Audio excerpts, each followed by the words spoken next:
కర్నూలు జిల్లా కొల్లంపల్లి తాండా ఎర్రకత్వ గ్రామ రైతులపై పోలీసులు గ్రీన్ కో కంపెనీ వారి దౌర్జన్యం ఆపాలి అంటూ నిరసన తెలియజేశారు.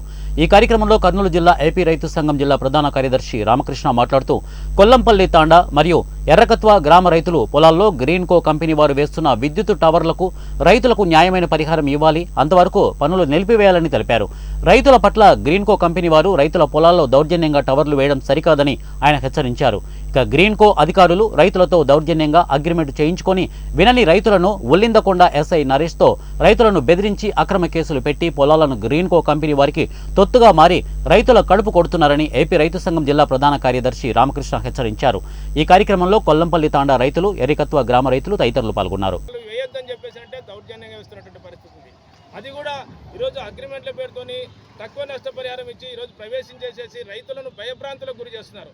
రైతులు వినకపోతే పోలీసులను తీసుకొని వచ్చి ఉల్లందకొండ పోలీసులను ఎస్ఐ నరేష్ గారిని అట్లాగే పోలీసులను తీసుకొని వచ్చేసి ఈరోజు రైతులను బెదిరించేసి మీరు ఇవ్వకపోతే కనుక మీ పైన కేసులు నమోదు చేసి ఆ రకంగా మళ్ళీ వాళ్ళ అక్కడ పనులు నడిపిస్తామని చెప్పేసి ఈరోజు రైతులను బెదిరించేటువంటి పరిస్థితి ఇది సరైనటువంటి పద్ధతి కాదు. వెంటనే మానుకోవాలి.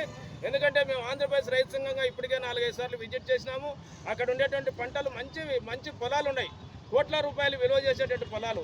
ఈరోజు అక్కడ ఉండేటువంటి అందరూ కూడా ఎస్టీ వాళ్ళు, సుగాలి వాళ్ళు, అట్లాగే ఎస్సీ వాళ్ళు, దళితులు, బీసీలకు చెందినటువంటి వాళ్ళు ఉన్నారు. సామాన్యమైనటువంటి రైతులు 2-3 ఎకరాలు ఉండి జీవించేటువంటి పరిస్థితి. ఆ పొలాలు ఈరోజు కోల్పోవడం వల్ల వాళ్ళు తీవ్రమైనటువంటి భయాందోళన